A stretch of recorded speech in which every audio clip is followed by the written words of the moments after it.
Welcome to Unholy Inquiry, where each tale leads you deeper into a labyrinth of mystery waiting to be uncovered. This time, join us as we delve into Hercule Poirot and the shadows over Bellamy Park, a fan-crafted story that pays homage to the genius and sophistication of Agatha Christie's iconic detective, Hercule Poirot. We are thrilled to have you with us on this captivating journey. Share your thoughts, let us know where you're tuning in from, and if you spot any details we missed, your feedback is invaluable. Together, let's continue to shape even more thrilling enigmas. Chapter 1. The Clock That Struck 13. A storm brewed over Bellamy Park that evening, as if the heavens were set to mirror the tumult brewing beneath the opulent roof of Wycliffe Manor. Rain lashed against windows, painting the night with a shroud of mist, while flashes of cold lightning ignited the grandeur of the estate. Inside, warm lights flickered like fireflies in the gathering gloom, casting elongated shadows across the high ceilings, adorned with aged paintings that whispered of lineage and legacy. Laughter fluttered through the air, buoyed by the soft strains of a distant string quartet. Yet there hung an unspoken tension, a frail thread of anxiety that had woven itself into the evening's fabric. From a distance, Hercule Poirot would have been an unfamiliar figure to many of the gathered guests, yet to those who knew him, he was a harbinger of finesse and intellect. The celebrated detective was in attendance, not merely as a guest, but also at the invitation of his friend, Lady Eleanor Wycliffe, the formidable matriarch of the house. As Poirot reclined in a plush armchair, contemplating his cup of evening tea, a sudden crash of thunder echoed through the manor, causing conversation to falter momentarily. Heads turned toward the raucous sound, like moths attracted to the flame of his unyielding presence. "Ah, mon ami," Poirot mused, observing the assembly with a keen, probing gaze. "La tempête, elle arrive. Just as the weather changes, so shall the atmosphere here tonight. It is seldom tranquil where the elite gather, for dramas are often bred where jealousy and ambition collide." "Indeed, Poirot," came the smooth voice of Lord Abernathy, the host of the soirée, his discernible amusement laced with an edge of arrogance.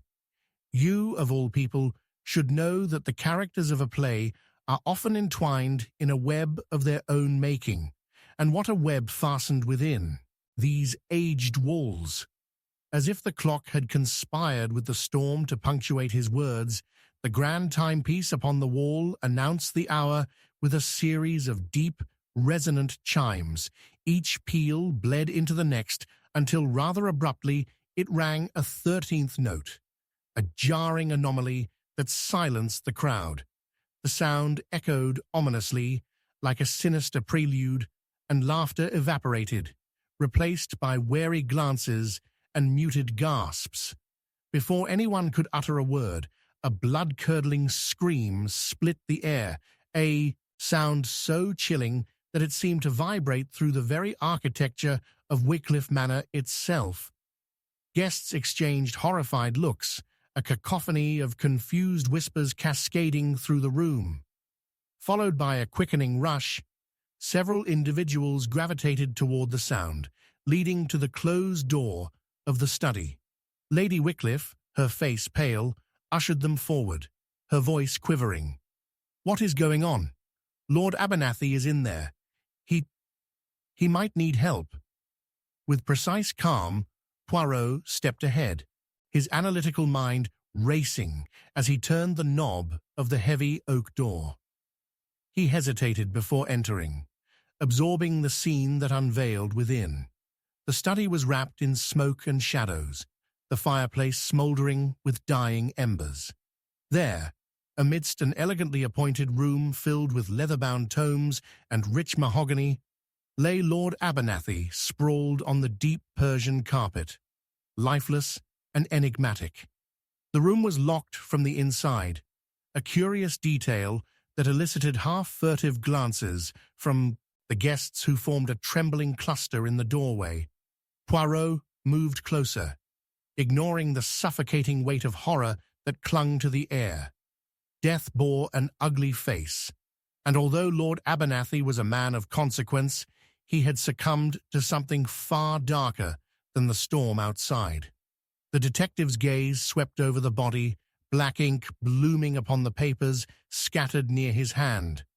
Letters, numbers, elegant cursive, all indistinguishable in the murky aftermath of violence. "Look," cried one of the guests. The room erupted into a frenzied murmur, eyes flitting like moths toward the scene of the tragedy. "What is that?" Poirot knelt down, unflinching.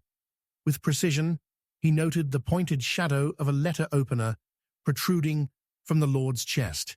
It gleamed ominously under the dim light, crackling with unseen energy.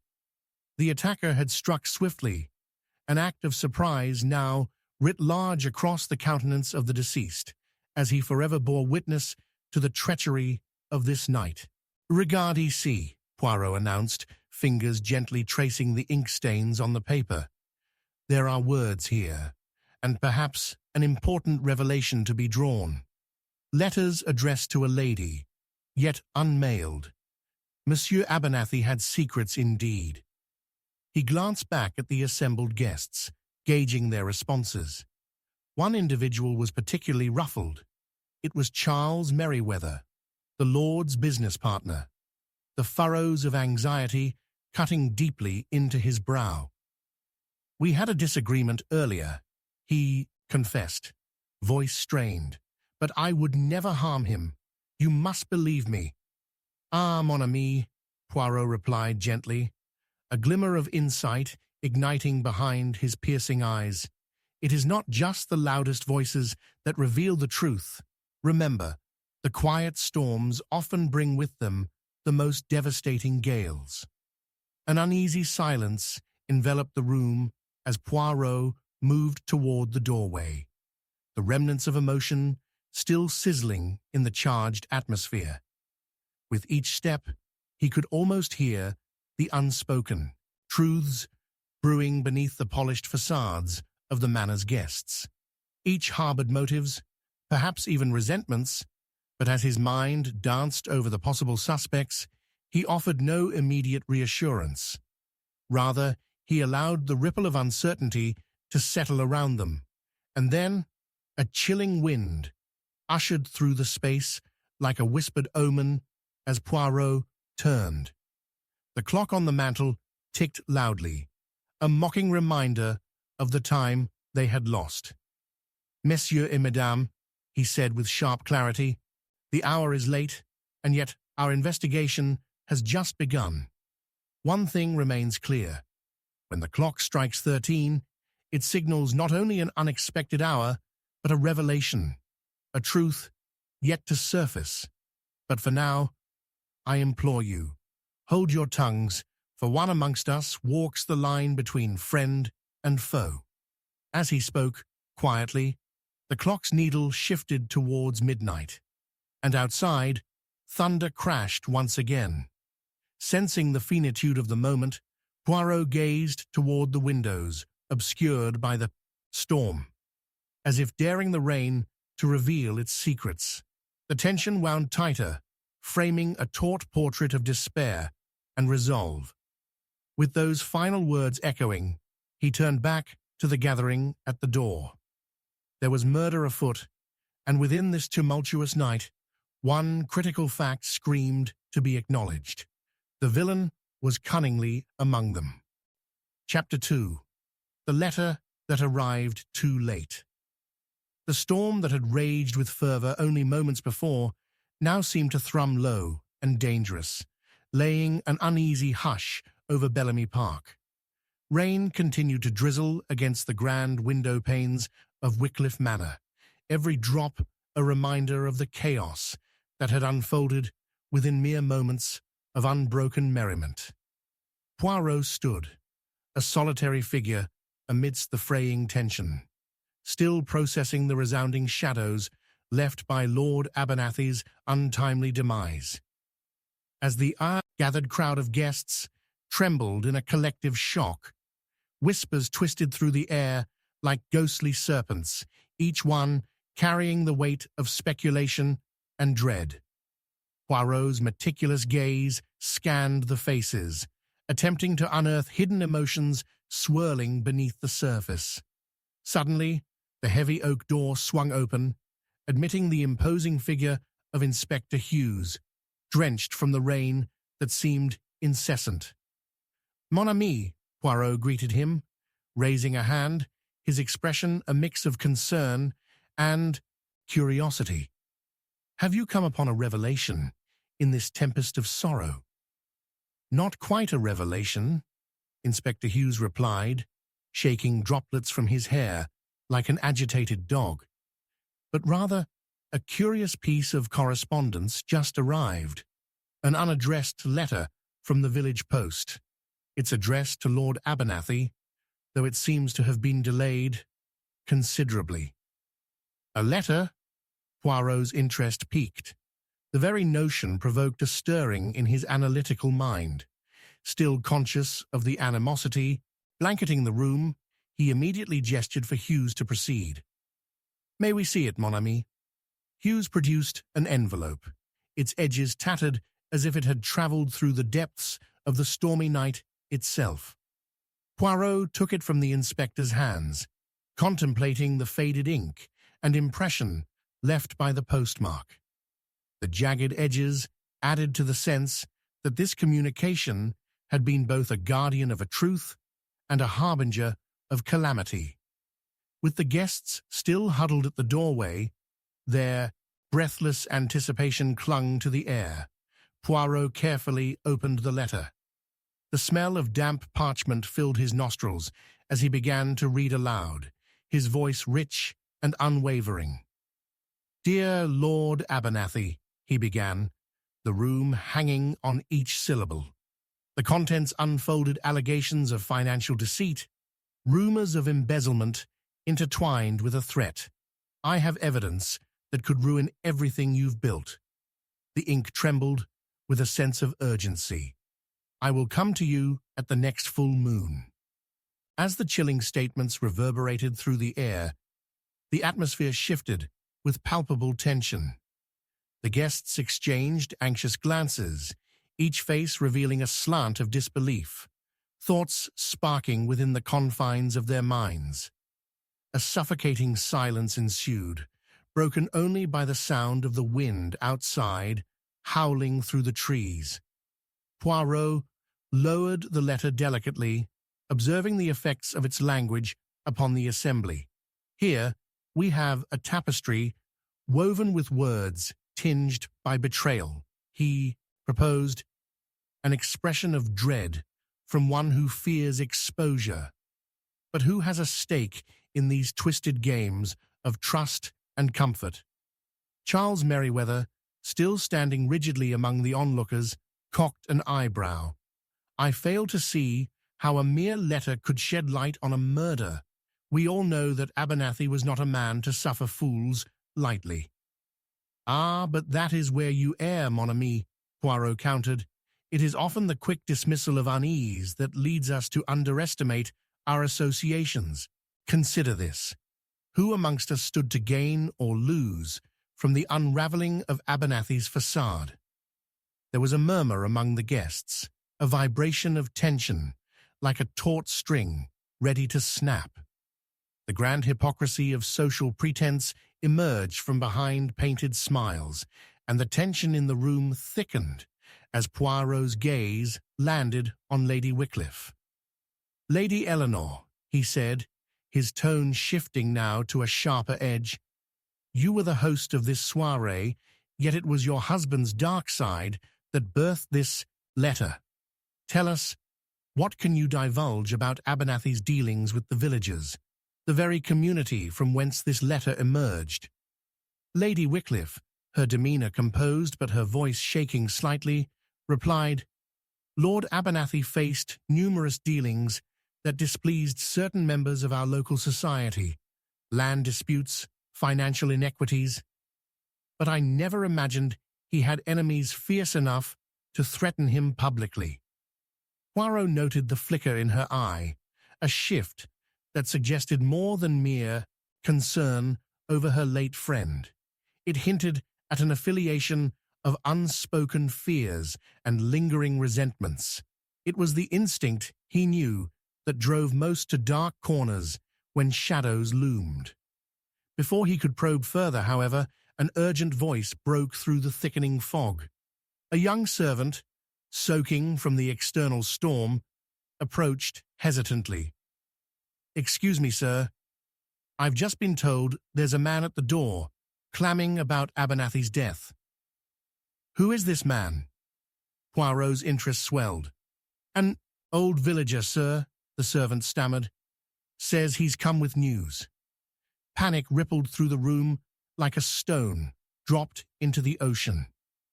"Bring him forth," Poirot ordered, heart thrumming with anticipation.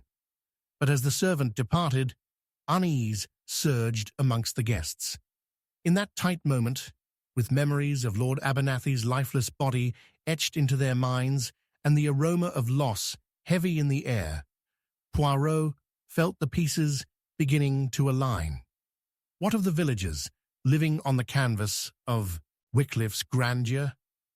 Their whispered tales were not yet stitched into the fabric, yet their shadows lurked in corners, dark and unyielding. The door opened again, a gust of rain following the new arrival. An elderly man with gnarled hands shuffled into the room, eyes clouded with sorrow and intellect. With a sudden, sharp intake of breath, Poirot recognized the intensity, the very essence of urgency, in the old man's stance. "Speak," Poirot intoned, words firm, luring forth the secrets of the village that dwelled at the edge of the estate. "They've been waiting for a reckoning," the man replied, voice quaking, "and now that it's come, they will not rest. I bear a warning. Dark clouds have gathered beyond even the storm." Just as his words echoed, a shadow flickered by the doorway, darkened by the fleeting light of the graying day. "What do you mean?" Poirot's voice was desperate, shadows of conviction slipping through his resolve. But before the villager could elaborate, the grandfather clock chimed once more, an uneasy announcement. It was not only time passing, but a herald of what was to unfold. Poirot shivered at the resonance of the 13th chime, reverberating in the spine of the manor. "We must find the truth before it's too late," he breathed, his mind racing as the elder shuffled backward, lowering his voice to a whisper. "The letter that arrived too late, it bears a poisoned chalice." And with the foreboding threats of darkness looming around him, Poirot felt the weight of inevitability draping heavily upon him, a truth just beyond reach, draped in elusive shadows, begging desperately for revelation. Chapter 3. The Alibis That Weren't. The rain intensified, battering the windows as if protesting against the secrets hidden within Wycliffe Manor. With each clap of thunder, the shadows lengthened, draping the room in unease. As the final echoes of the 13th chime resonated through the air, Hercule Poirot stood at the center of the gathering, a captain steering through the storm of uncertainty. A hushed breath fell over the guests, still palpably shaken by the revelation of the ominous letter and Lord Abernathy's untimely departure. "Mon ami," Poirot spoke firmly, yet gently, conjuring the authority bestowed upon him by years of unraveling the intricacies of human nature. "It is time we lay bare your alibis, polished like silverware, yet as fragile as the glass beneath a tempest's assault." He gestured toward the grand drawing room, where the flickering fireplace cast a fiery glow against the deepening darkness, creating a stark contrast to the solemn gravity of the moment. "Charles Merryweather, you expressed a grievance earlier," Poirot began, his gaze piercing through the man's facade. "Tell us, what were you doing when the clock struck 10, while our poor Abernathy drew his last breath?" "Like I said, we had a disagreement, but I was in the study." Merryweather's voice rose, shaking slightly with indignation. "I wouldn't harm him."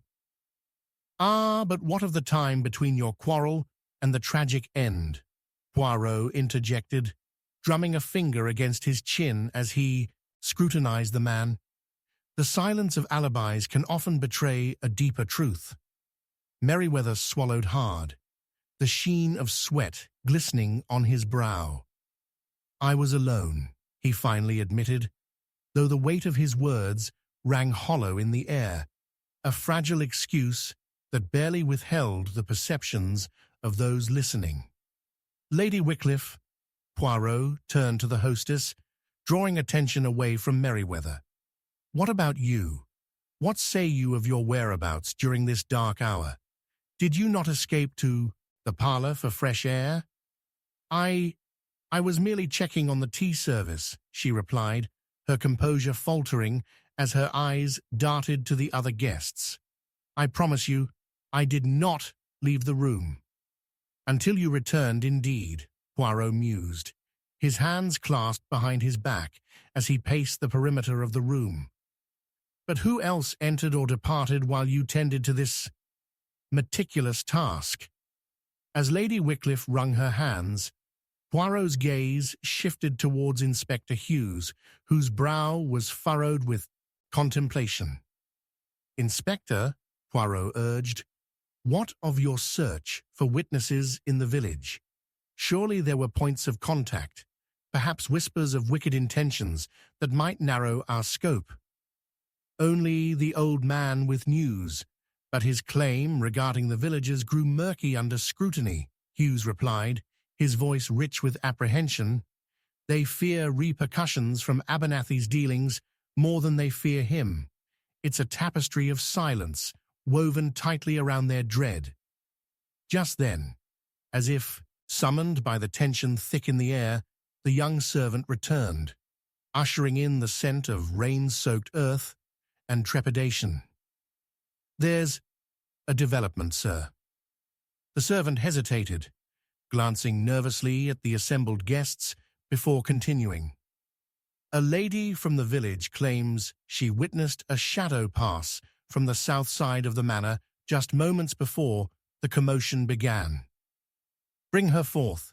We must hear this for ourselves," Poirot commanded, his heart quickening with what promised to be a fatal unraveling of the web spun within the manor's walls.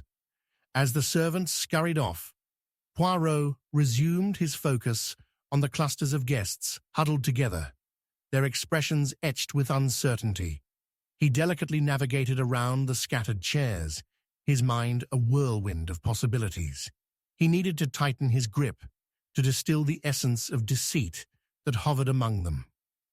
"You see, my dear friends," he said, voice steady but forceful, "there lies beneath these polished exteriors a network of unvoiced resentments, threats veiled by kindness. For each of you stands to gain something from this tragedy." "Poirot, this is absurd," interjected Merryweather, a slight edge creeping into his voice. "I do not relish in Abernathy's death." "Perhaps you do not," Poirot replied, eyes fierce as they wandered across the room, seeking for the smallest inconsistency. "But what of our dear Eleanor?" He turned to Lady Wycliffe once more, scrutinizing her tightly drawn features. "You were, indeed, a witness to secrets intertwined. Might your husband's dealings have more treachery than you believed?" A flicker of panic ignited in Lady Wycliffe's eyes. "How dare you?" she spat, yet her tone lacked conviction, flaring instead with underlying anxiety. Before she could finish her retort, the door swung open, and in stepped a wet and weary woman, her clothing clinging to her skin and eyes sparking with the fury of resentment. "You sought me, sir." The weight of her presence filled the room, a tempest in her own right. "Yes, my dear lady," Poirot beckoned her forward, heart racing with potential revelations as the clock chimed in the background. "What can you tell us about the shadows you've seen?"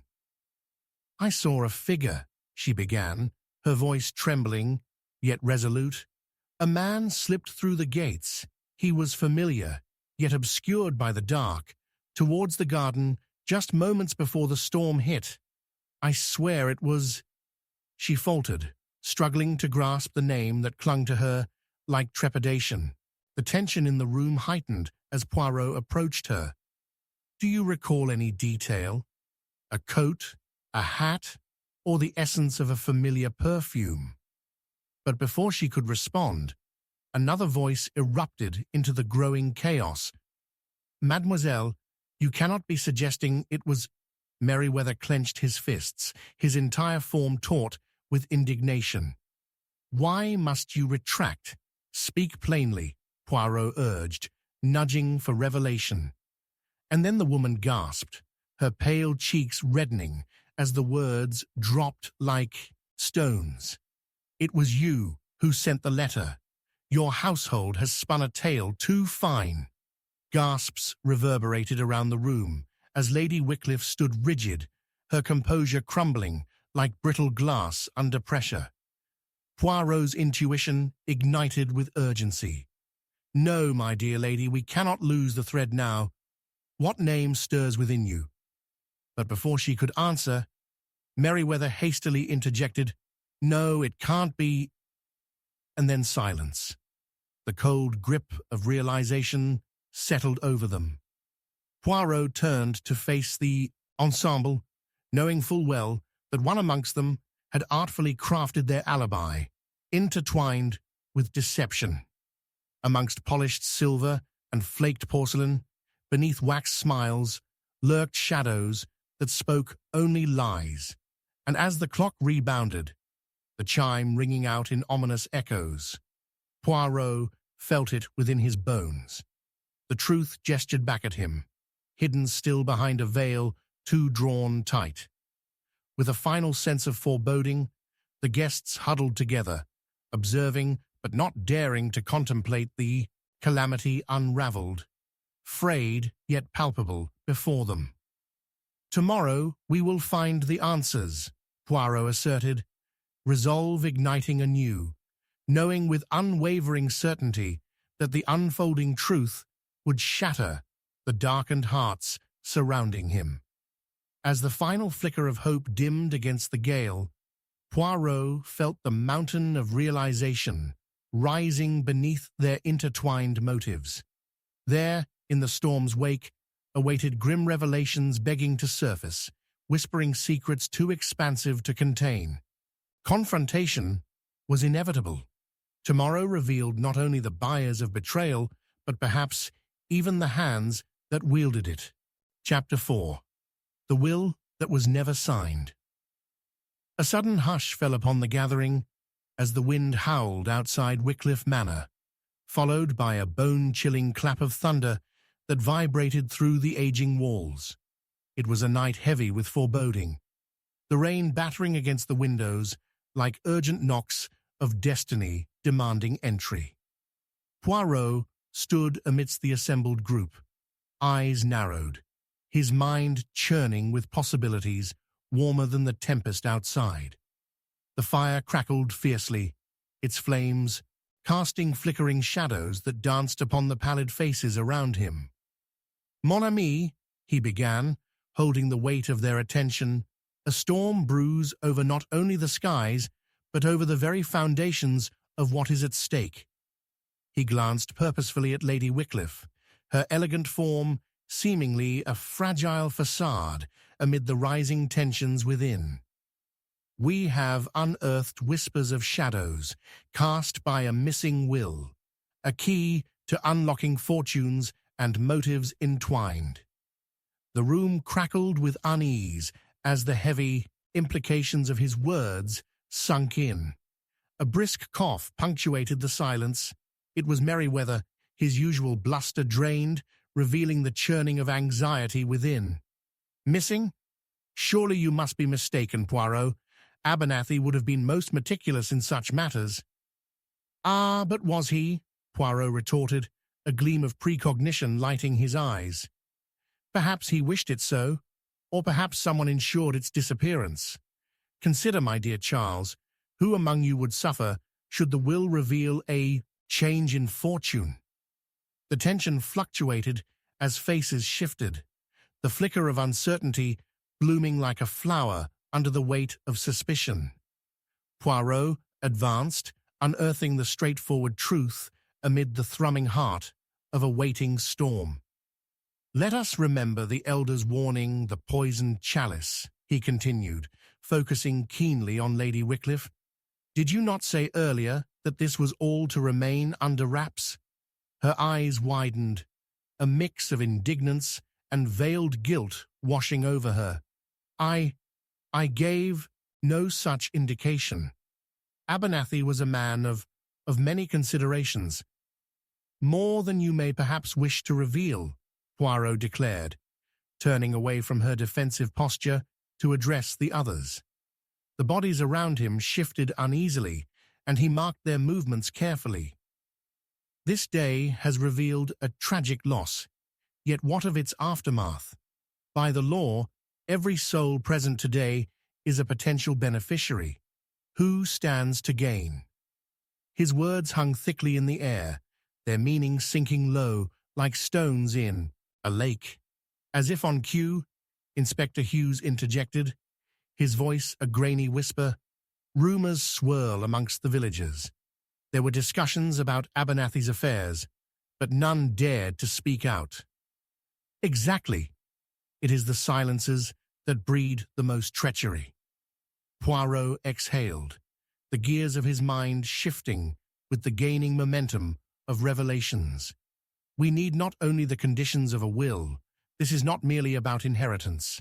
We must know what was sought by the late Lord Abernathy."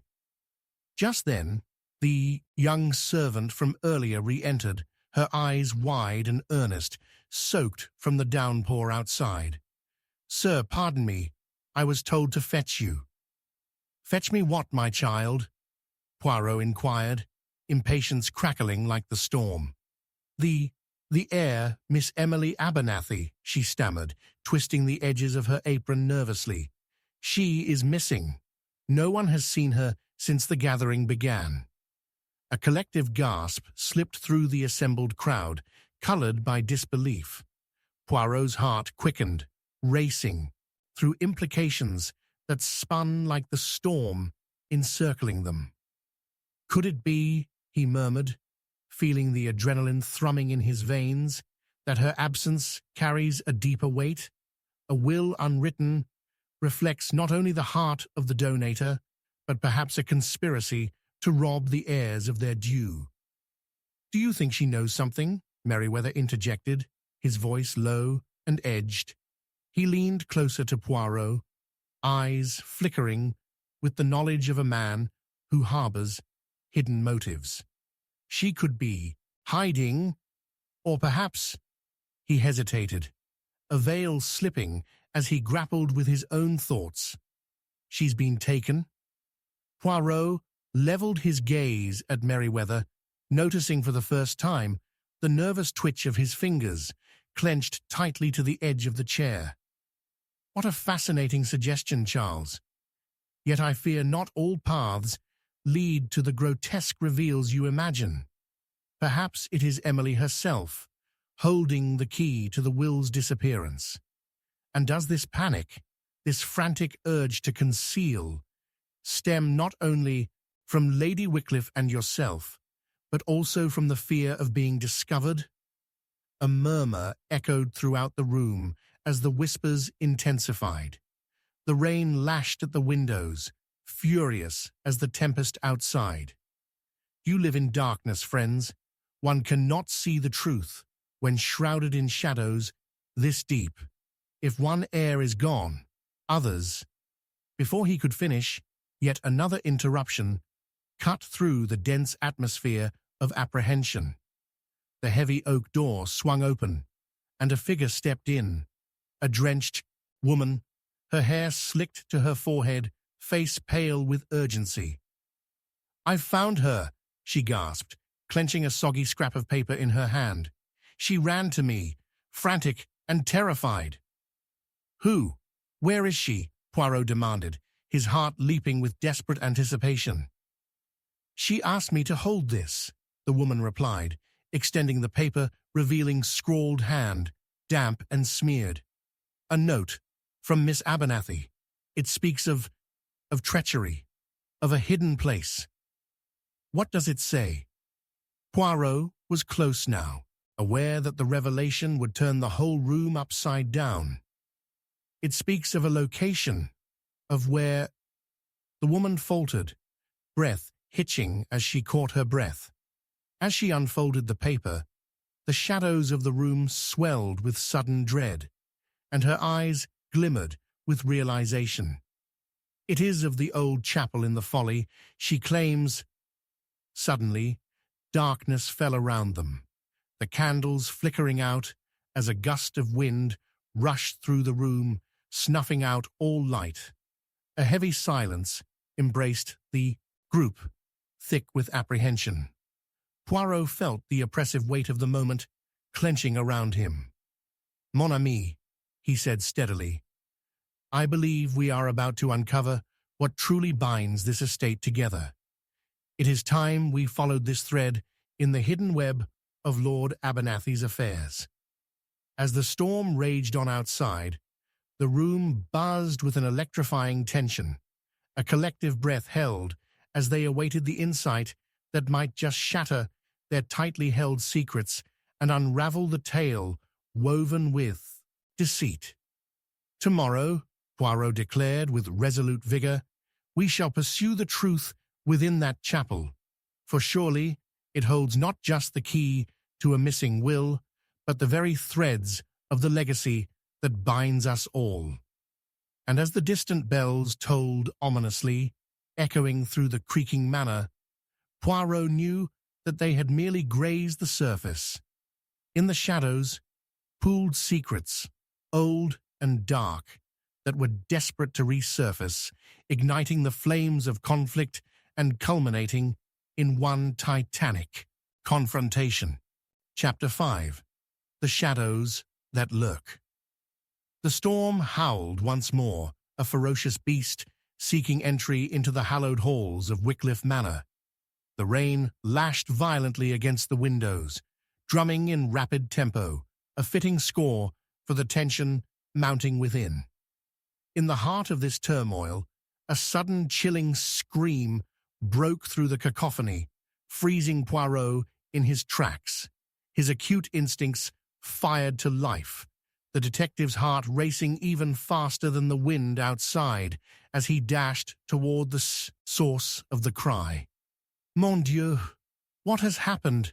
Poirot called, his voice cutting through the sound of the tempest. He found the gathering crowd just outside the drawing room, faces pallid, each wearing a mask of shock. The source became apparent as he pushed through.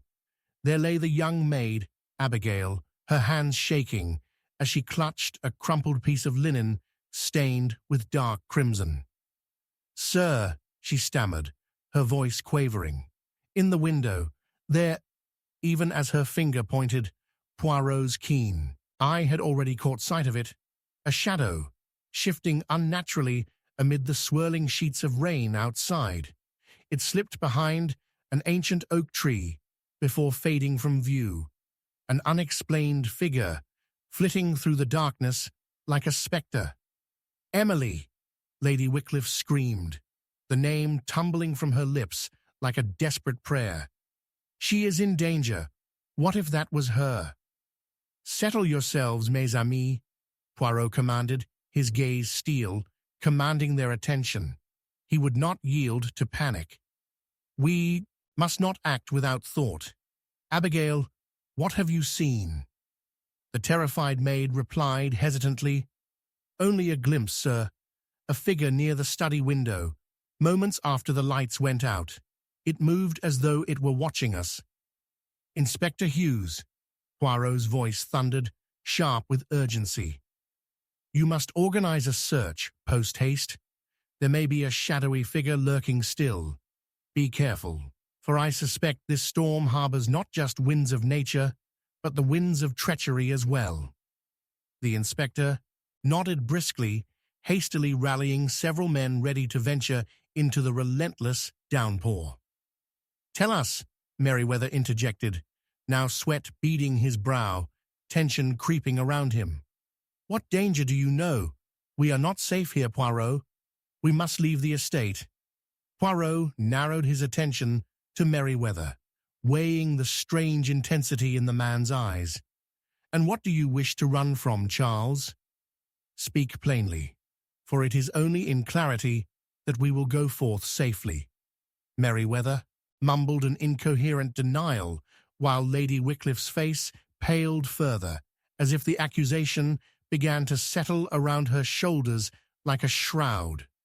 "Shadows linger, but to shed light, one must elucidate," Poirot stated, glancing toward the chaos around him.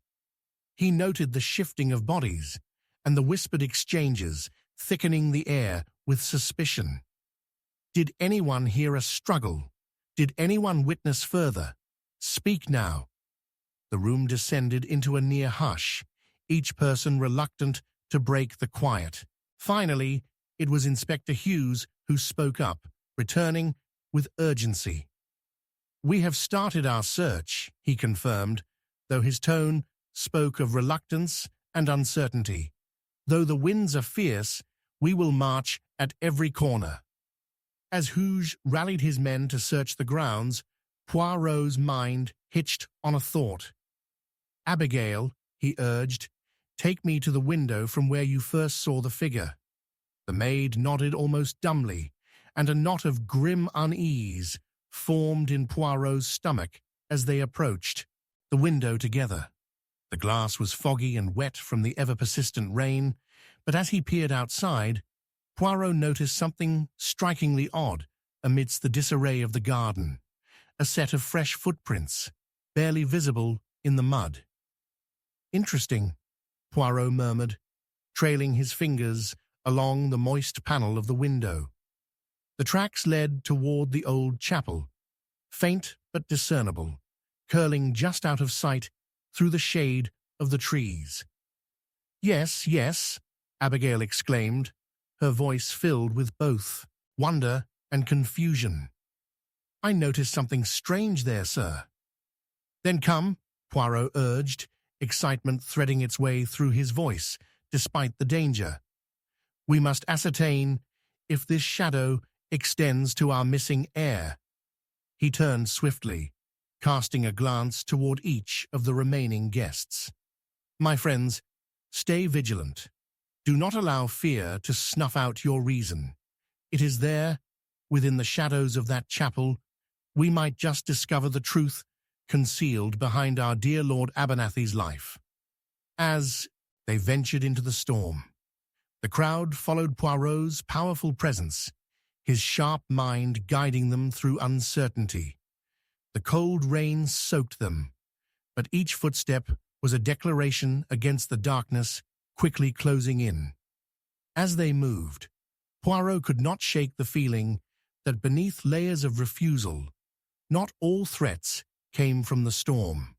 The haunting recollections of the day resurfaced in his thoughts, the shadows of greed, jealousy, and arrogance mingling in the manor, giving rise to a potent mix of dread. In a matter of moments, they stood before the crumbling chapel, their path illuminated only by the stray flashes of lightning that cut through the heavy night sky. The once grand edifice loomed before them, cloaked in shadows. In that moment, Poirot felt an ever-expanding sense of urgency racing through him, threading each of them tightly as they edged closer. "Once inside, we shall search for Emily and the truth behind the elusive shadow," Poirot instructed, his commanding presence shifting to urgency. As they reached for the door, it creaked open, revealing a pitch-black interior, hardly a trace of light left within. "Hold on," cried Merryweather, stepping hesitantly backward, his eyes wide, each heartbeat echoing like a distant drum. "What if it's a trap? What if we are walking into peril?" Poirot turned sharply, fixing Merryweather with an unwavering gaze. "And yet, it is within our fears we often find the answers we seek. Do you not feel, Charles, that it is not merely the storm that trails us tonight? Each step we take toward truth may unearth both shadow and light." In that instant, urgency gripped the group like the tumult of the storm outside. They moved toward the darkness together, each heart pounding as they crossed the threshold into the unknown. Just as they did, a sudden movement at the corner of the chapel caught Poirot's eye, a fleeting glimpse of a figure retreating into the shadows, whispering secrets too dangerous to breathe in the night. "Quickly," he called, chasing the shadow into the murk, leaving the other guests to ponder the cryptic interchange of dark motives swirling around them. Whatever lay ahead held peril, but perhaps it also held the key. Poirot sensed that in this quest through shadows, they were not merely seeking the truth of Emily's fate, but the very heart of deception itself. And with each revealing moment, he felt closer to the answers that might reshape their lives forever. Chapter 6. The Vanishing Heir. The tempest howled with a newfound vigor, its anger battering against the ancient stones of the chapel as Poirot stepped inside, the frigid air prickling at his skin. The darkness felt palpable, wrapping around him like a suffocating shawl. He squinted, straining to make out the outlines of the shattered pews and the dilapidated altar that had once witnessed solemn vows. His heart raced, not merely from the eerie atmosphere, but from the urgency of their mission. Behind him, the hesitant whispers of his companions faded into the background as he focused on the single moment that had ignited this frenzy, the fleeting figure seen in the garden. He knew they were on the precipice of unveiling secrets buried deep in the soil of Wycliffe Manor. The air was thick with tension, pregnant with unspoken fears and hidden motives. "Are you with me, mes amis?" he called out, straining his voice above the howling winds outside. A murmur of agreement swept through the group, resonating against the crumbling walls. Poirot advanced deeper into the chapel, the light from his lantern flickering erratically, casting ghostly shadows that danced along the walls. The silence within was oppressive, as if the very stones were holding their breath. The scent of dampened earth enveloped him, mingling with the bitter remnants of long-extinguished candles. Suddenly, a faint sound caught his attention, a rustle as if something or someone stirred amid the debris. Poirot paused, his detective instincts sharpening to a fine point. "Do not stray too far," he cautioned, gesturing for the others to remain close. Each heartbeat felt like an echoing drum as he stepped cautiously toward the sound. Then it came again, a soft, muffled whimper. The sound led him to the broken remnants of a pew, and as he leaned closer, he saw her, Emily Abernathy, crouched low, her tear-streaked face emerging from the shadows. "Emily," Poirot exclaimed, relief washing over him like a summer rain. "You are safe now, but tell me, what has happened?" With trembling hands, she reached into her pocket, producing a small worn diary. I found this hidden in the chapel," Emily stammered, her breath hitching with anxiety. "There's a message inside, something about treachery, and the heir." Her voice quavered, but her eyes flared with a flicker of defiance. The dark storm howled outside, but Poirot's attention was riveted on the diary, the very clue he had anticipated as he moved through the twisting paths of this enigma. "May I?" he asked, extending a hand. Her fingers trembled as she handed it over, the leather cover slick from the rain but still resilient. Flipping through the pages, Poirot examined the meticulous handwriting, noting the delicate loops and sweeping curves of each letter, an unmistakable elegance. "Whose writing is this?" he asked, his voice grave with anticipation. "It is Lord Abernathy's, isn't it?" "Yes," Emily nodded, swallowing hard. "He spoke of a family secret. In his later days, he grew paranoid, convinced someone was after him. The last entry I read—" Her voice trailed off, lost in the shadows of uncertainty.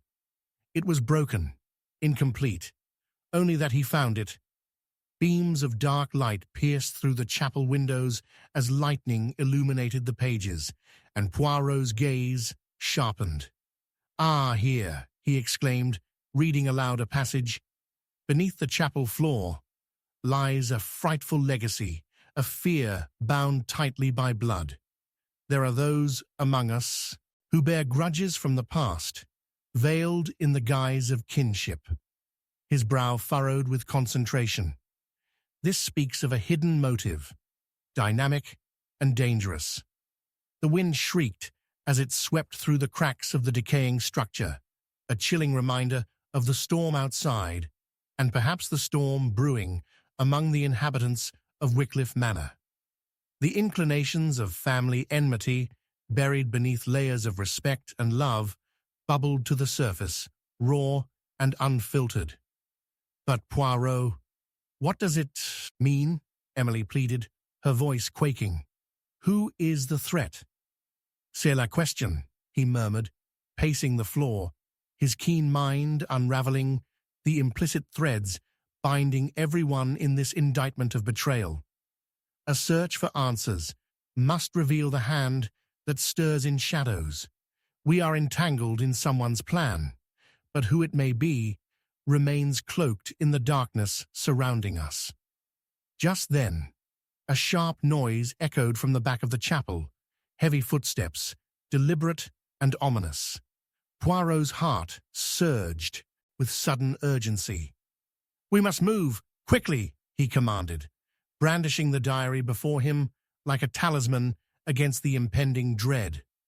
The patrons stiffened, sharing glances of anxiety as the footsteps grew nearer. Poirot squinted into the shadows, where the dim glow from his lantern struggled against the encroaching darkness. "Who goes there?" he called out, his voice firm yet unyielding as he stepped further into the depths, ready for anything. The figure emerged, drenched and wild-eyed, taking stock of the group with a frozen expression, as if caught between fear and relief. A wave of recognition washed over Poirot. "Lord Abernathy," he breathed, stepping closer. "What do you want with me?" Abernathy's voice echoed through the sacred space, trembling as rain cascaded down his back. "You must leave. None are safe here." The tension swelled grotesquely, the diary held prominently at Poirot's side.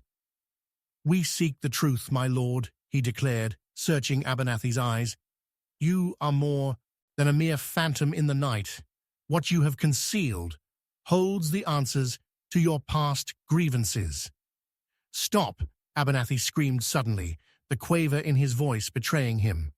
"You do not understand." "Ah, but I do," Poirot interrupted, voice like steel. "The diary. You penned your fears within its pages. Will you allow us to unravel this tapestry woven in deceit? Or shall we forever remain entangled in your vanishing act?" The air grew electric, charged not just with the storm outside, but the weight of revelations unspoken. As the storm raged on, the desperate circumstances turned. As Abernathy groped through shadows of his tenuous past, a confrontation loomed, and the truth began to coil tighter around them all. With the diary open and secrets teetering on the brink of discovery, Poirot felt the darkness lift momentarily. Whatever lay ahead, it would surely bring forth not just their missing heir, but rather the treacherous heart of a legacy long buried. Yet more we shall find, for mysteries entwine like these very roots, Poirot mused, his gaze steady on Abernathy. We move forward, not merely seeking shelter from the storm, but braving its heart, and then we shall know what truly binds us. As the storm thundered, engulfing the chapel in a wild tempest, Poirot grasped the diary firmly, knowing with each passing moment that they stood on the precipice of uncovering deep-seated grudges, those that would draw blood into the light once and for all. Chapter 7. A Whisper from the Past. As dawn broke with a trembling light, the storm's remnants lingered in the air like uninvited guests. Hercule Poirot sat in the parlour of Wycliffe Manor, the pandemonium of the tempest giving way to a quiet eeriness that seemed to cloak the old manor in unsettling stillness.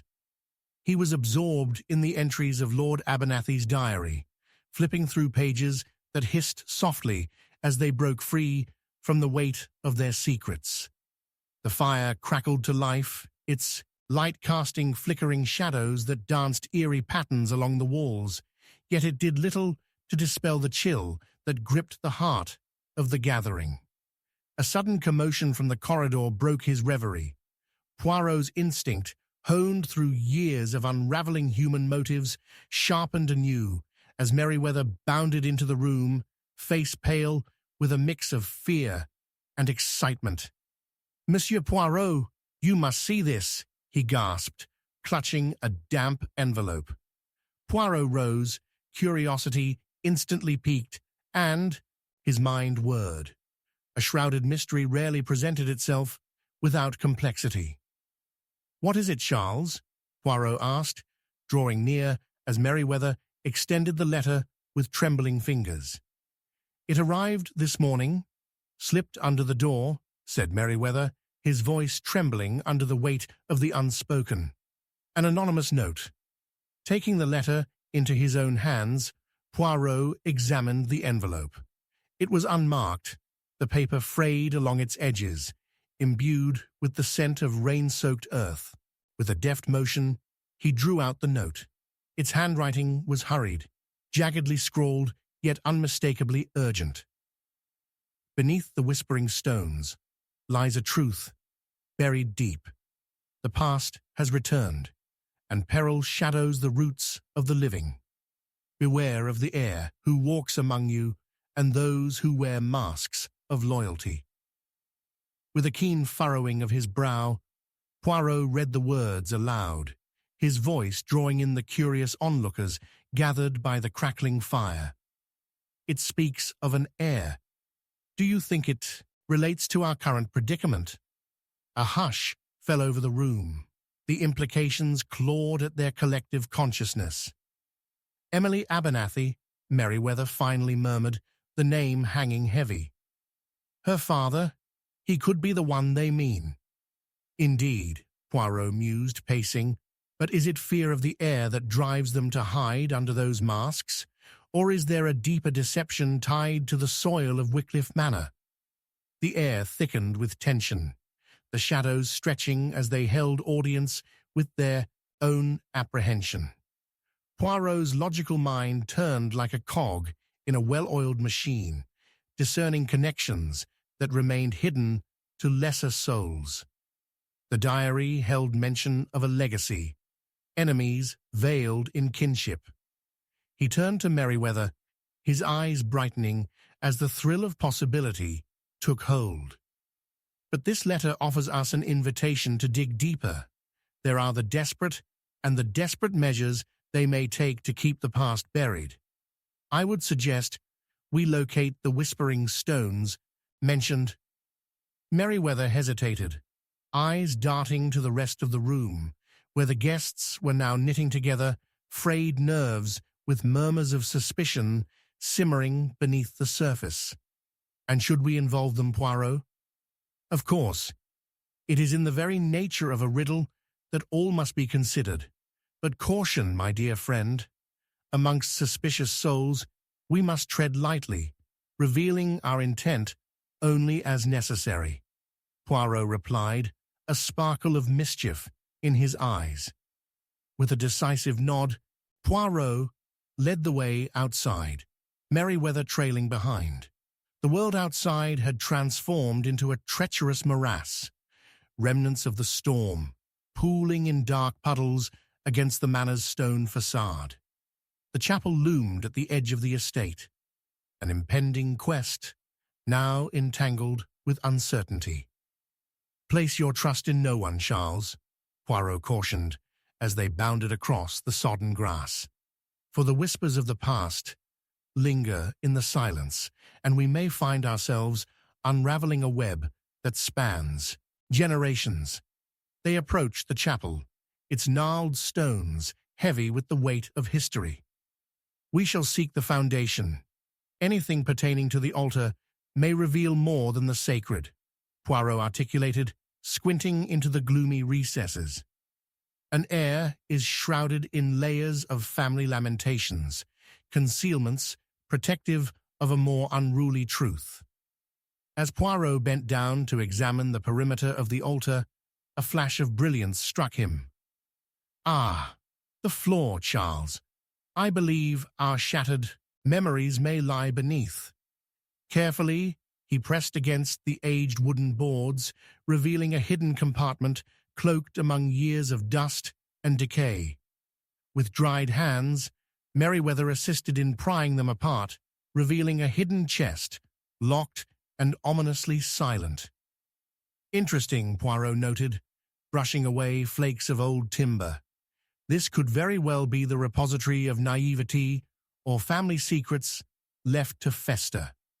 Studying the lock, Poirot observed with a detective's compassion the distortions of age and use. He gestured for Merryweather to hand him a nearby stone, employing it to gently tap at the hinge, prying it open with a single well-placed strike. The lid creaked insultingly, disturbed at long last from slumber. Inside lay a faded bundle, wrapped in muslin, a collection of disintegrating letters, each appearing more delicate than the last.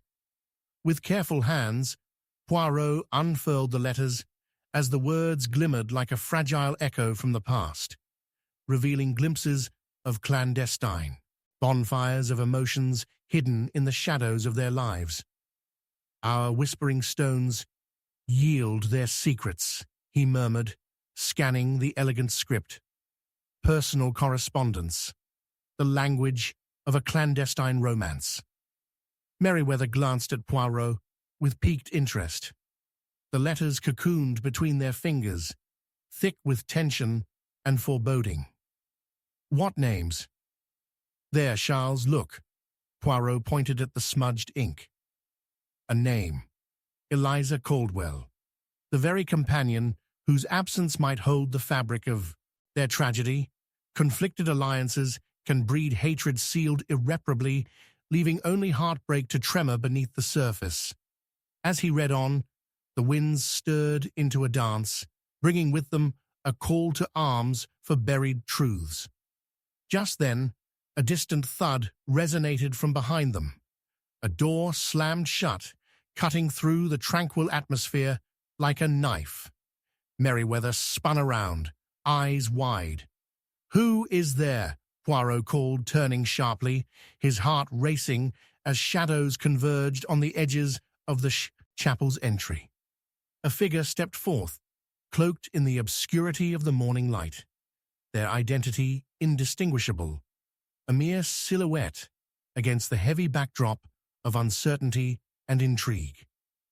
"Your search has gone too far," the figure spoke, a voice only just above a whisper.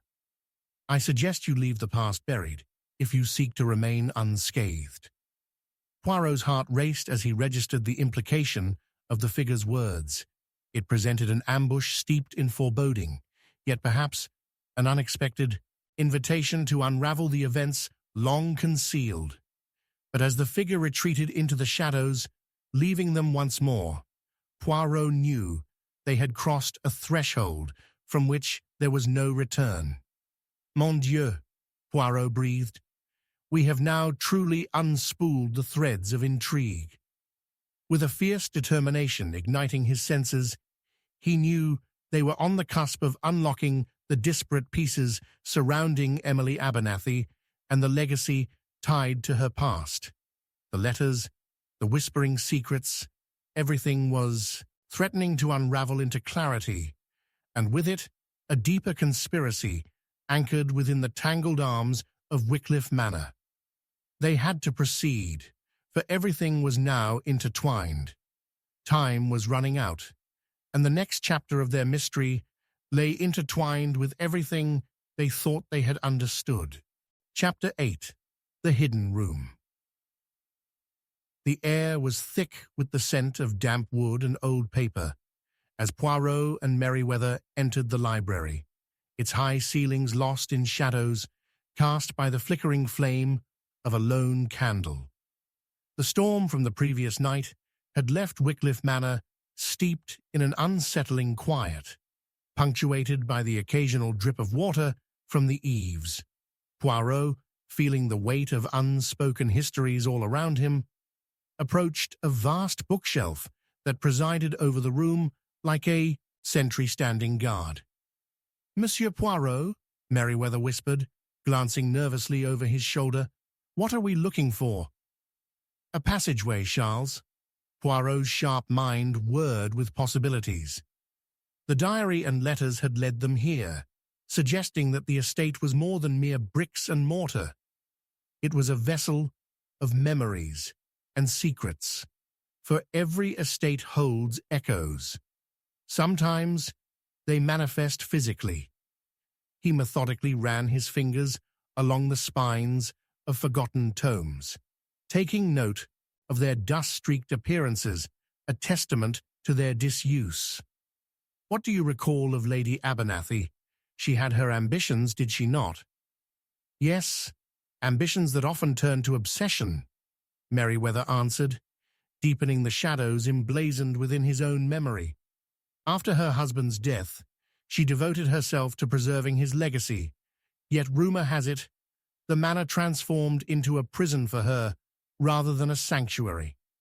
Poirot nodded thoughtfully, recalling the whispers that had traced Lady Abernathy's name through the halls of the manor, a name entwined with both reverence and disdain. As he scrutinized the library's intricate carvings and held each volume in his mind's eye, a particular book caught his interest. Its spine was slightly askew, subtly misaligned with its neighbors. "Ah, what have we here?" Poirot uttered softly to himself, reaching out to adjust the book. As he pulled it away from the shelf, a soft click resonated behind him. Merryweather started, eyes wide. With a sharp intake of breath, Poirot glanced over his shoulder. The bookshelf itself began to shift, creaking against age and neglect. A narrow opening opened up behind the wall, revealing a dark passage that seemed to plunge into the very heart of Wycliffe Manor. "Such entrances," Poirot remarked, "do conceal something extraordinary or foreboding. Shall we venture forth?" Merryweather hesitated, warmth of their previous surroundings fading behind the threshold of darkness. "Monsieur Poirot, are we certain of this?" Poirot's gaze darkened with the gravity of the situation. "We cannot retreat from shadow without confronting the truth within. Fear may dampen our spirits, yet it shall not deter us.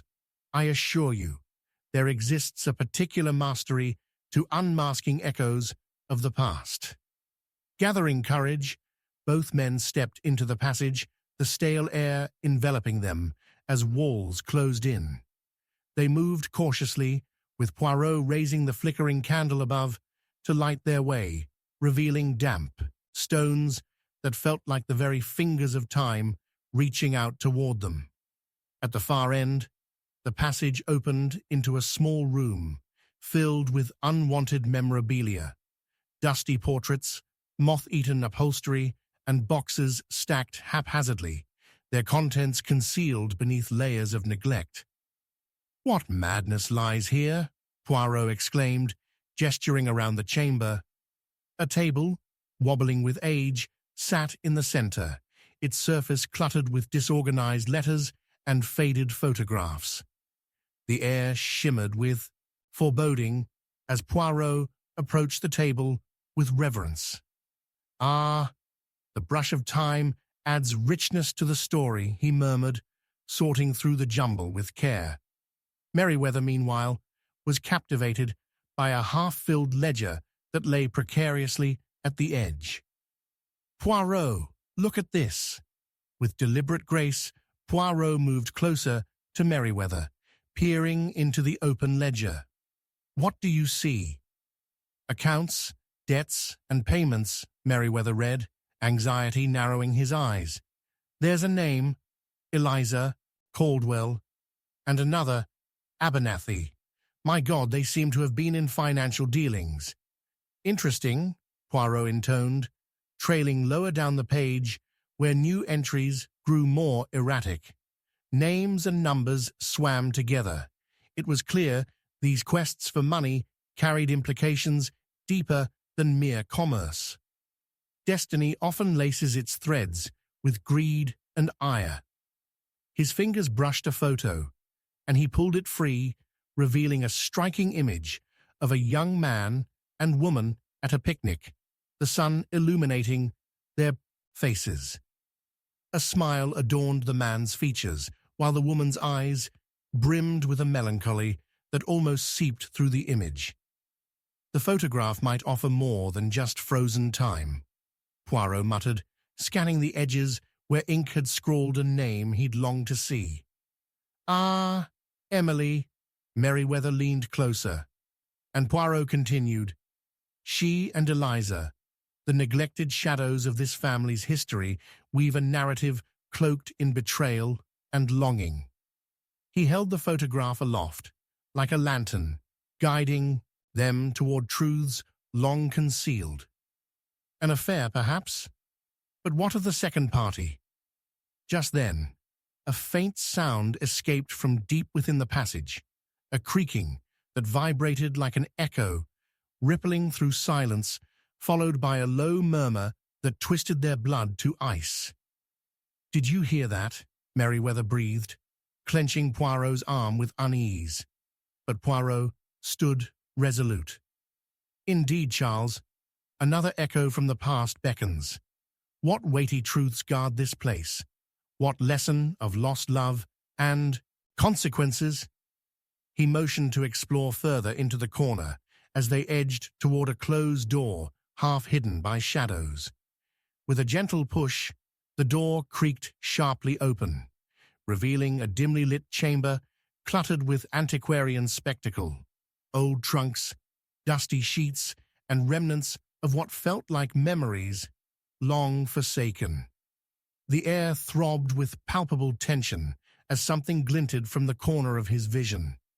"Charles, look!" Poirot exclaimed, moving towards a raised pedestal, a glass case. Inside lay a rusted locket, almost lost within a bed of dust, as if the remnants of time had conspired to conceal its beauty.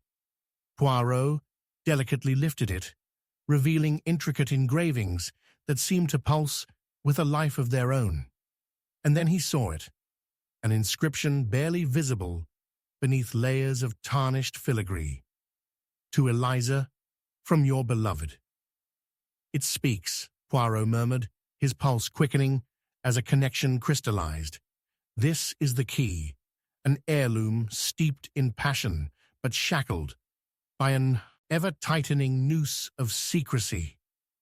That was when the shadows stirred, coalescing into a figure that materialized from the recesses of the other room, familiar yet forbidding. "You shouldn't have come here." The voice of Lady Abernathy shimmered through the gloom. a spectral presence alive in the reflection of the past. Poirot's heart raced, understanding that he was now closer than ever to the heart of the mystery entwining the Abernathy legacy. Clutching the locket tightly, he realized they had unearthed not just history, but also the brewing tempest of an unresolved past, one that, when fully revealed, would ignite a reckoning unlike any other. The stakes had escalated, and as Lady Abernathy approached, Poirot sensed that he was teetering on the edge of a revelation that could reshape everything they thought they understood. "Now, we shall see," Poirot whispered to himself, steeling himself for the truths that lay waiting in the shadows. Chapter 9. The Final Trap. The relentless patter of rain against the window panes drummed a frenetic rhythm within the grand dining hall of Wycliffe Manor, where flickering candles struggled against the gloom, casting wavering shadows that danced across the polished oak. Poirot stood at the head of the table, surveying the place settings meticulously arranged, observing the tension simmering in the air. Each guest was an enigma, wrapped in an anxious shroud. Lady Abernathy, her gaze fracturing the calm. Merryweather, his fingers twitching with suppressed apprehension. Dr. Hastings, the family physician, whose words of assurance felt increasingly hollow, and Miss Caldwell, whose face bore the burden of secrets best left unspoken. As the final guests settled, Poirot took a deep breath, feeling the storm outside converge with the tempest of emotions within the room. Taking his seat, he broke the uneasy silence. "My friends," he began, the cadence of his voice deliberate, "tonight we gather not merely to indulge in culinary delights, but to unearth the tangled narratives that bind us together. The truth, though often a bitter potion, must be addressed." He met the eyes of each individual, gauging their reactions, his trademark intensity cloaked in the guise of conviviality. Just as the first course was served, a sudden clap of thunder resounded, rattling the room. Poirot glanced towards the window, his heart racing, as he realized it was no mere storm brewing outside. It was the storm of revelations he had orchestrated to descend that very night. He knew that someone at this table was ensnared by past tragedies and bitter misunderstandings, their motivations entwined with deceit and betrayal. Between bites of rich broth, he studied the assemblage closely. Lady Abernathy sat rigidly, her porcelain skin pallid under the dining hall's constraints, betraying little of her interior struggle. Dr. Hastings, who once appeared an ally, seemed distracted, his gaze drifting to the flickering shadows. And Merryweather, ever anxious, shifted restlessly as each second marched toward the impending confrontation. "Do you ever think," Poirot interjected casually, "about how those we cherish can become the source of our deepest pains?" A quietude fell over the room as he allowed the ominous sentiment to hang in the air, ripe for interpretation. "Life's complexities indeed," Lady Abernathy replied curtly, her voice barely escaping clenched teeth. "It is easy to presume intentions, Monsieur Poirot, but I implore you to remember, appearances can be deceiving." "Ah, non, dear lady," Poirot countered, setting down his spoon. "It is precisely the illusions that ensnare us which must be peeled away. Let us reflect, shall we? The letters that surfaced, significant indeed, n'est-ce pas? Secrets layered upon secrets, all entwined with one Eliza Caldwell." His eyes sparkled with a knowing glint as he began to unravel the tightly wound threads of the evening. Before anyone could respond, Poirot gestured to a concealed document lying beneath the tablecloth. He unveiled it with a flourish, revealing a photograph, the very one he had discovered in the hidden chamber. What a surprised expression, non? This image encapsulates not just a memory but a sentiment previously unvoiced. The room shifted.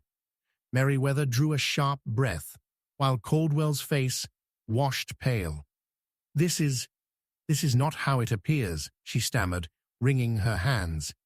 "Do enlighten us," Poirot urged, a smile dancing on his lips, half amused, half persistent in his pursuit of the truth.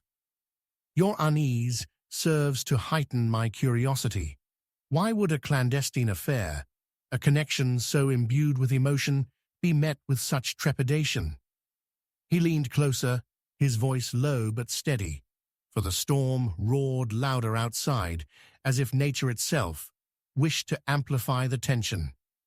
Dr. Hastings intervened, breaking the silence that threatened to engulf them all.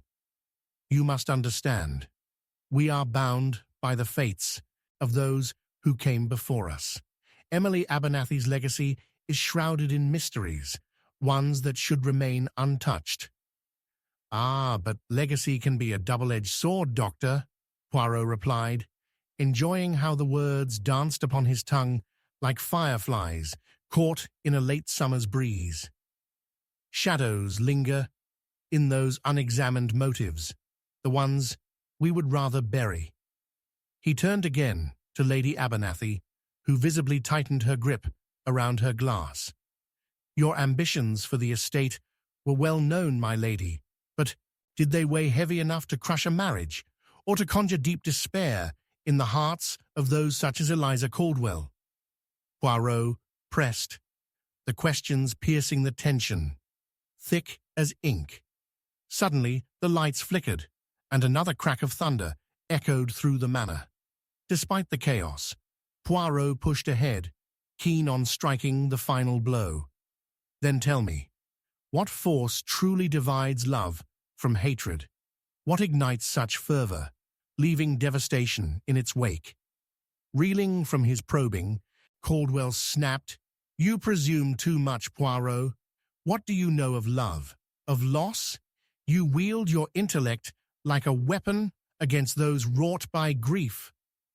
Ah, but you see, my dear Miss Caldwell, love can often warp perception, blending desire and vengeance," Poirot interjected, quick as a flash.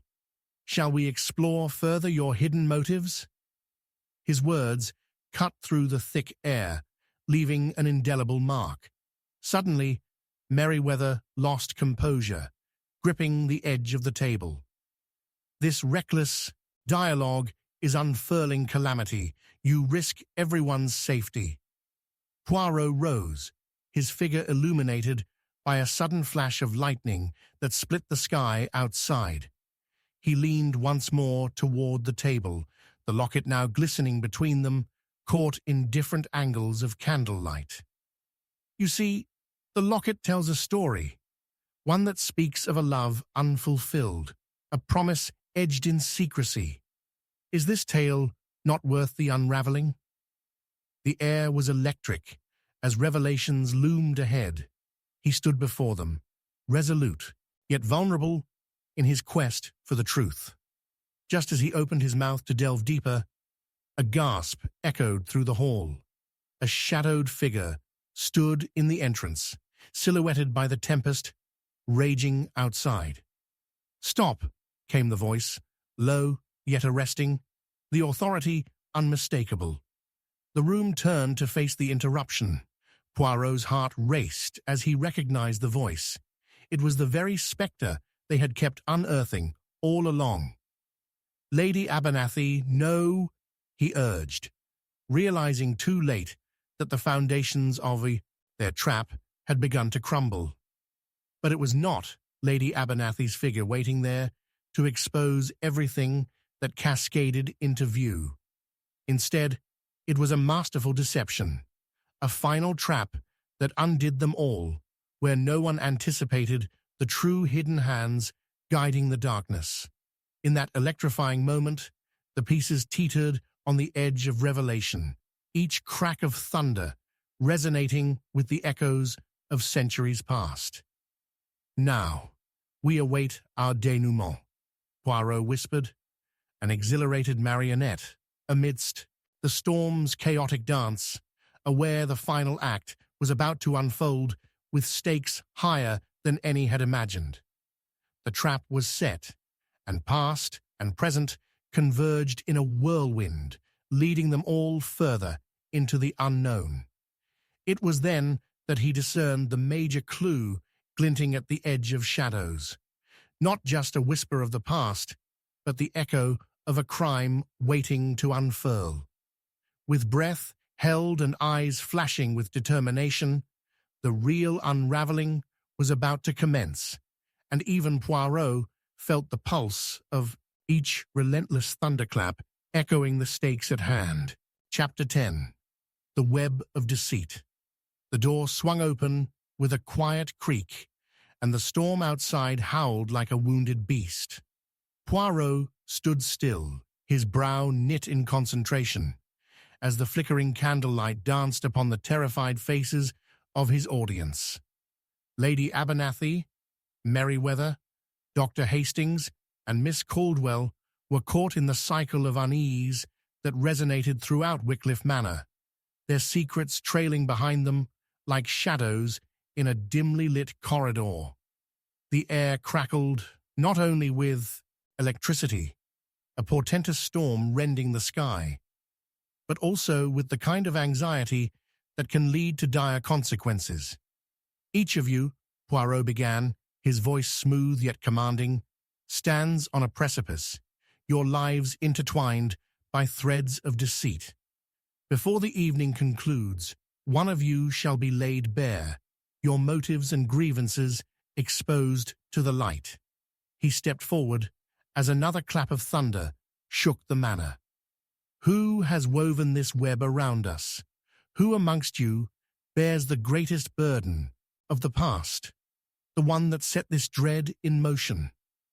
His gaze locked onto Lady Abernathy, who recoiled as if struck. I suggest, Monsieur Poirot, that you steer clear of dramatics, she replied, but her voice quailed beneath the weight of the storm crashing against the windows. Her hands trembled ever so slightly around the delicate crystal glass she clutched. Ah, but we are all entrapped in the theatre of life, are we not? Poirot retorted, noticing the slight dull ring where Lady Abernathy's wedding band once would have gleamed. And do you wish to play the role of the innocent? Merryweather shifted uneasily in his chair, beads of sweat dotting his furrowed brow. Frankly, Poirot, I find this interrogation to be misplaced. Why should we bare our souls to this fanciful game? His voice cracked, a telltale sign of his growing panic. Because, my dear Merryweather, Poirot said, his words punctuated by the flare of lightning illuminating the room, the truth may be charmingly painful to embrace, but it remains our only path forward.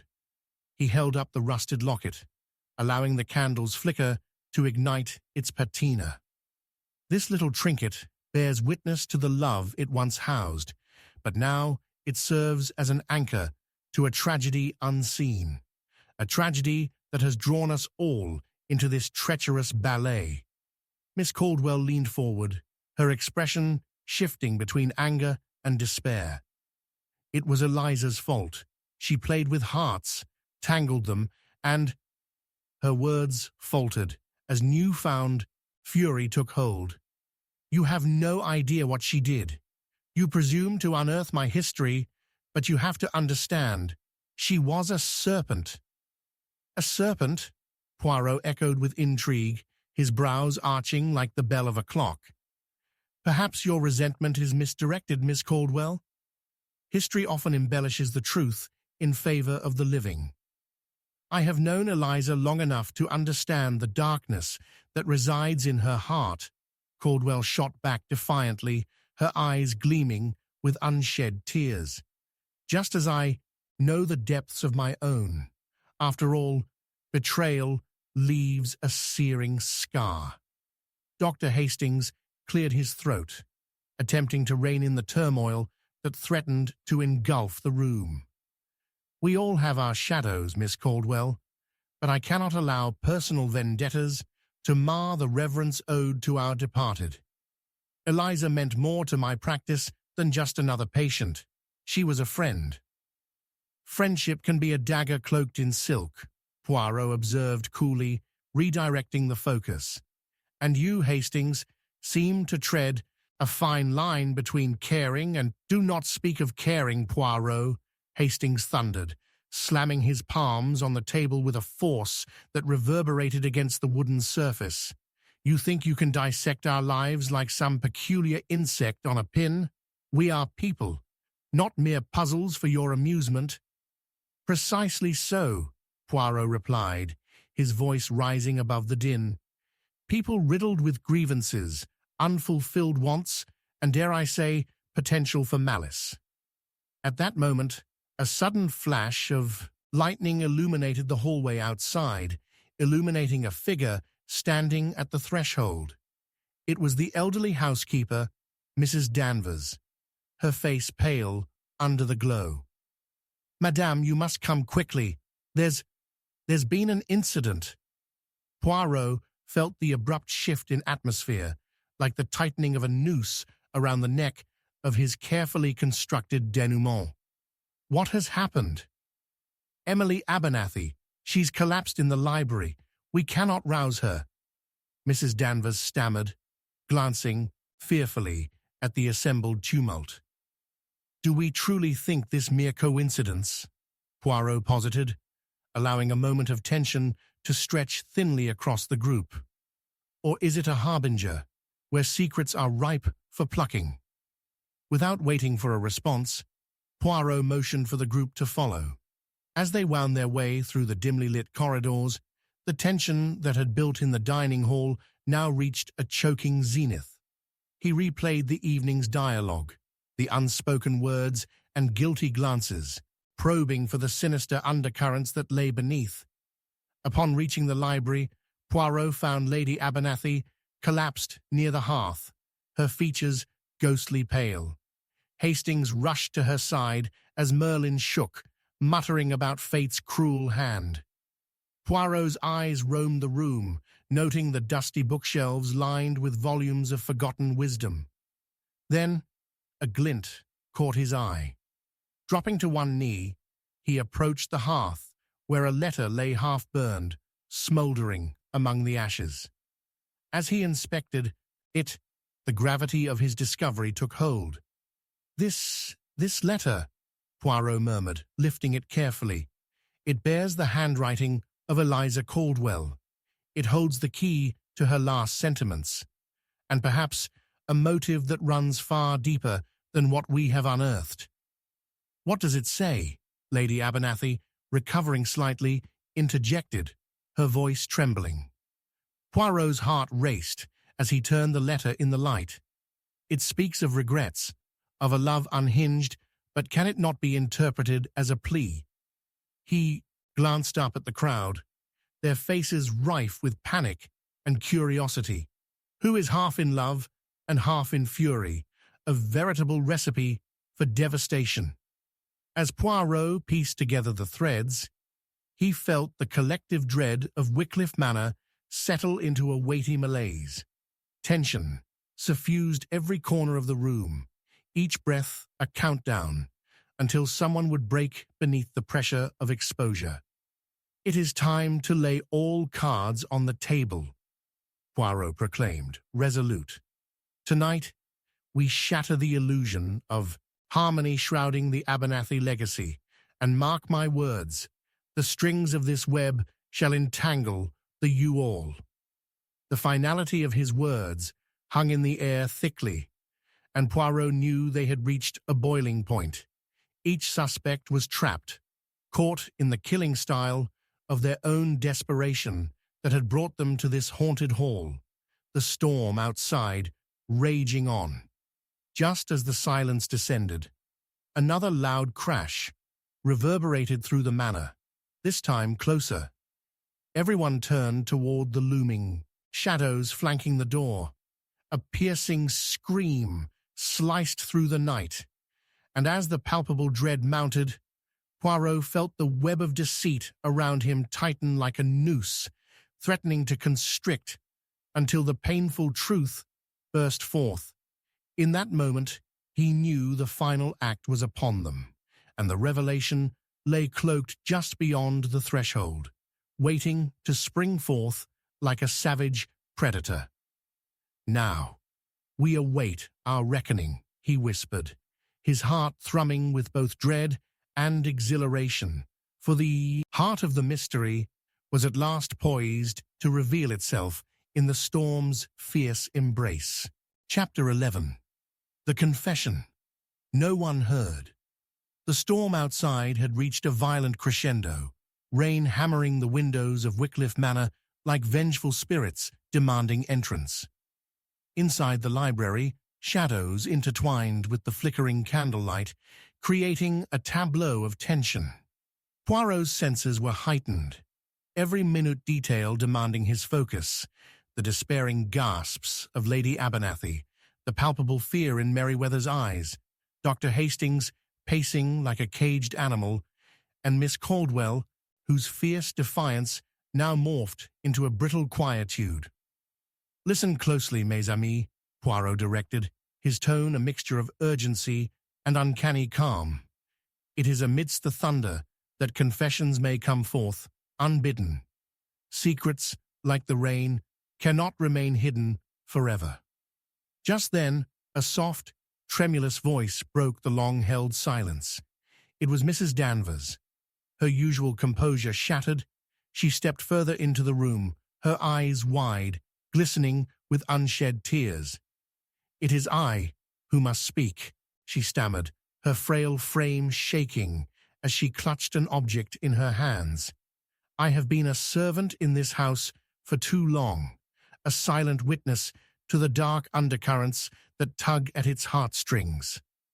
Poirot turned, his keen eye catching the glint of a silver pendant dangling from her hand. "What have you, madame?" he asked sharply, a sense of intuition rippling through him. "This locket belonged to Eliza," Mrs. Danvers confessed, her voice a mere whisper, seeming to drown beneath the storm's fury. "I found it hidden in the library just before she collapsed." As she spoke, she extended her hand, revealing the locket, a small, intricately designed piece with two faded photographs ensconced within. "Ah, a precious keepsake," Poirot nodded, taking it carefully, inspecting it with meticulous precision.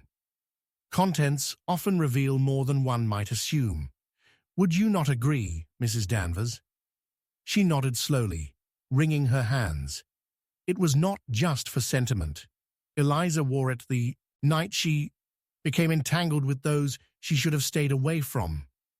Miss Caldwell inhaled sharply, as if a dagger had been thrust into her heart. She was tangled with everyone, the rapture, the betrayals. It was all so twisted. The worst curse was that which lay in her heart. Cursed indeed, Poirot mused, eyeing the locket with renewed interest. Yet often, in the very act of unveiling these tales, new motives arise. "Mrs. Danvers, do you hold any further revelations regarding Eliza's tangled relationships?" The housekeeper hesitated, her hands trembling. There were whispers, many whispers. What she sought was not just love, Monsieur Poirot, but revenge, against Lady Abernathy as much as against any who had slighted her. An exclamatory gasp erupted from Lady Abernathy, her face transforming viscerally. "Revenge? On me? For what, Danvers? You are grasping at shadows." Poirot, sensing the spiral into chaos, interjected, "Yet retaliation is born from a deeply rooted hurt, n'est-ce pas? Mrs. Danvers, could you share what past grievance Eliza bore?" The elderly woman cleared her throat, revealing a depth of sorrow that seemed almost unbearable. "Long ago, Eliza, she and Lady Abernathy had been inseparable, but something changed. A man, perhaps, a betrayal of the heart. and then a severance, leaving Eliza without her light. Or so she believed. I saw the darkness creep into her spirit, Monsieur Poirot. The things she said, they frightened me, muddled my thoughts with dread.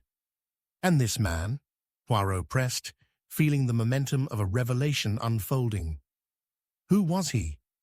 But before Mrs. Danvers could reply, a new figure emerged in the back of the room, a nameless shadow that had previously remained unnoticed. Poirot turned, his instincts flaring.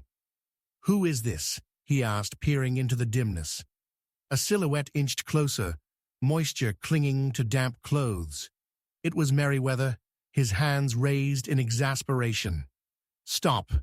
This is not what you think."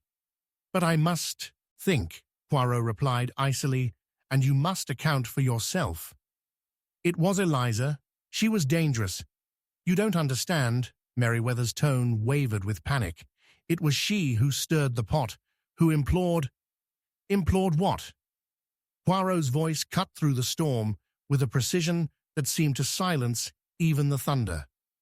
What could she implore that would unleash such fury? Relationships, seductions. She played a game, a wicked game. She said she would ruin us all if we did not help her. His voice cracked, revealing a fault line of fear beneath his bravado. And then she threatened us. And then she... But it was Lady Abernathy who interjected, her voice strained. A game of blackmail. Eliza would not... "Do not fool yourself," Merryweather barked back in desperation. "She took her revenge in every way, and at the core of it, it was you, Emily. Your past haunted her, a ghost she could not escape. The darkness of your past was her light." Poirot's mind raced, stitching together the threads now frayed and ragged. And this culminated in the library? What event transpired that burnt bridges? "I can't," Merryweather stammered, retreating into himself. "I won't be party to further ruin." "All is now teetering towards collapse," Poirot pronounced, narrowing his eyes at the man before him. "A confession demands weight. It must emerge, fragrant with truth, before I unravel the truly unthinkable. Lady Abernathy, if Eliza sought to chip away at your fortifications, you must tell us what transpired that night." Lady Abernathy swayed as if struck. "I will not be a part of this. You cannot ask me to expose myself as she did. Merely reflecting your heart's truth is not a sin, mon ami. Yet, if ignorance reigned, it might spring forth anew in torment," Poirot pressed, sensing the fragile memories churning within her. The room hung heavy with the echoes of unsaid words, the crack of the storm nearly drowned out by the stillness that had enveloped them all. Suddenly, another clap of thunder jolted the house, and a figure burst in from the doorway, a youth, breathless. "Madame, I have discovered something in Eliza's bedroom." The gasp that followed was universal, a collective intake of breath that heralded both an end and a beginning. Poirot felt the tightening noose of fate around them. What is to be revealed now? The tension was alive in the air, electrifying every person present, and Poirot sensed an undeniable truth, racing toward a boiling point. "And thus," he declared softly, "the next act begins." As the figure stepped forward, clutching a small journal stained with age, Poirot's heart raced. Each heartbeat echoed with a keen awareness of an impending revelation that could either shatter or bind them all together. In this storm-ridden night, the answers they had long sought were poised to reveal themselves. But at what cost? Chapter 12. The shadows finally lift. The storm that had loomed over Wycliffe Manor finally unleashed its full fury, the rain pelting against the century-old structures like the relentless drumroll of an unseen army. Inside the dimly lit library, a charged silence enveloped the ensemble of suspects, punctuated only by the distant rumbles of thunder, a fitting backdrop for the final act of this macabre drama. Poirot's gaze fixed on the youth who had rushed in moments ago, his chest heaving. The journal clutched tightly in his grasp. The flickering candlelight danced upon its surface, hinting at secrets long buried and memories suppressed. "Let us see what your discovery holds," Poirot urged, his voice a blend of encouragement and urgency. The youth, overwhelmed by the weight of his revelation, hesitated before slowly extending the journal toward Poirot. It's Eliza's. I found it beneath her bed, hidden away as if she wanted to keep it from prying eyes." Casting a quick glance around the room, Poirot noticed the ripple of anxiety skimming over the faces of each person present. Each pair of eyes darted to the journal as if it were a venomous snake poised to strike. With careful precision, he accepted the artifact, his fingers brushing past the worn edges, and he opened it to the first page. The handwriting was elegant, yet the ink bled in places, as though touched by the weight of troubling thoughts. As he traversed the lines, the room held its breath, every eye deadlocked upon him. "Ah, there is a melody of vulnerability in these words," he murmured, allowing the words to sink deep into the fragile atmosphere. A confession, perhaps? Eliza's entries spilled forth with a rawness and an ache that felt palpable. Grief interwoven with longing, a soul tormented by past choices. "I see torment," Poirot noted, his brow furrowing as he passed through her emotions. She wished to love, but felt wronged. Love, Mademoiselle Caldwell understood, can torment as much as it can elevate. She sought to uncover, yet what she unearthed trapped her further within confusion and despair.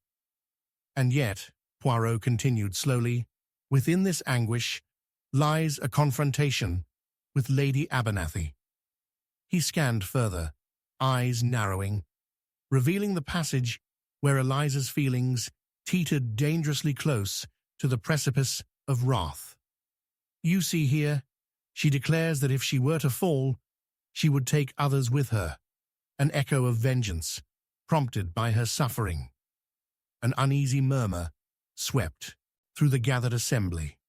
The once familiar shadows of Bellamy Park seemed to deepen, mirroring the darkness enveloping the truths they all desperately sought to escape.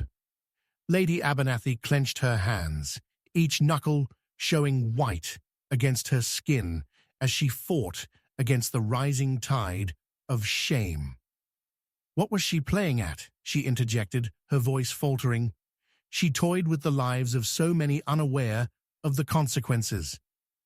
"A mind clouded by heartbreak leads one to irrational actions," Poirot countered, his gaze piercing through her facade.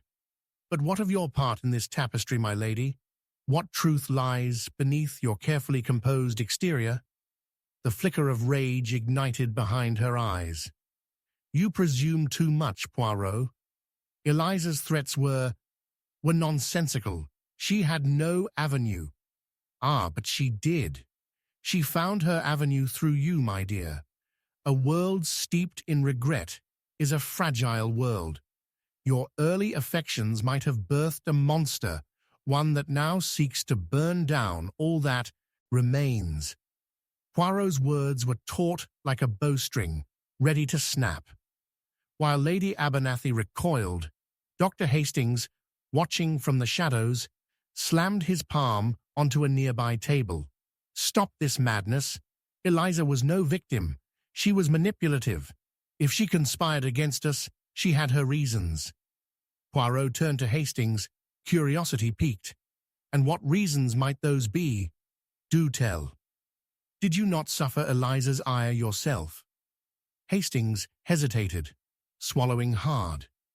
For a brief instant, the mask of the stoic doctor slipped, A flicker of rage couched in shame crossed his features, revealing a man at war within himself. "Leave it be, Poirot. You know nothing of what transpired between us," he snapped, turning his gaze sharply away. But Poirot was undeterred. The tension crackled in the air, and he sensed the battlefield of emotions tearing the group apart at the seams. "Dare I say, it is not merely Eliza's words inscribed here that denote a dangerous game, but also those masquerading in the shadows who dared to cross her." The storm outside seemed to reverberate with his every word, echoing the turbulence bubbling beneath the surface of their facades. "What madness of shadow are you suggesting?" Lady Abernathy shot back, desperation glimmering in her eyes, uncertainty now intertwining with her defiance. Poirot's voice lowered to a conspiratorial whisper. "There are threads woven into the fury," Eliza evoked. "Remember the locket Mrs. Danvers spoke of? It was not just a keepsake, but a relic of potential, of love unresolved and promises broken. She owned it, not from a place of regret, but power. Power to enact her vision of retribution against all who wronged her. And who bears the heaviest burden of that scorn? None other than you, Lady Abernathy." The air shifted, and a crack of lightning illuminated the house, a flash exposing the faces of the assembled. At that moment, Poirot's heart raced as the pieces began clicking into place. "And to truly understand this final act, we must delve into the significance of this locket," he said, holding it aloft, "for it bears secrets yet untold." "But to what end?" Merryweather's voice trembled, a reflection of his nervousness deepening with every word. "Fate has already sealed itself upon this case." "The hour of reckoning draws near, my friend," Poirot insisted, determination filling his movements. "We seek to illuminate the truth, and there lies an unexpected key within Eliza's own inaccessible realm. There must be more within these pages than mere innuendo. An address, a meeting." Suddenly, the crack of thunder seemed to shake the very foundation of the manor. From the depths of the silence that followed, a sound arose, a creaking noise issuing from the adjoining room, which seemed to beckon the group toward it. A silent emissary bearing yet another layer of mystery, demanding to be uncovered. As Poirot steeled himself to confront the shadows, he caught the eye of Lady Abernathy. In that instant, the first stirrings of fear entered her poised expression. "What if the shadows do not just lift," she whispered, voice trembling, "but embrace? What will be revealed when the light casts its gaze upon secrets entwined with shadows?" Poirot murmured to himself, stepping closer to the looming doorway. "All must now prepare, for soon it is not merely truths laid bare, but their consequences that we shall face together." With that, he led the others toward the door, heart thrumming with anticipation, as the unfolding drama loomed just beyond the threshold, both a promise and a threat wrapped tightly within the storm. The shadows began to recede, splintering against the onslaught of revelation, each heartbeat echoing a silent call to justice and an inevitable reckoning for all involved.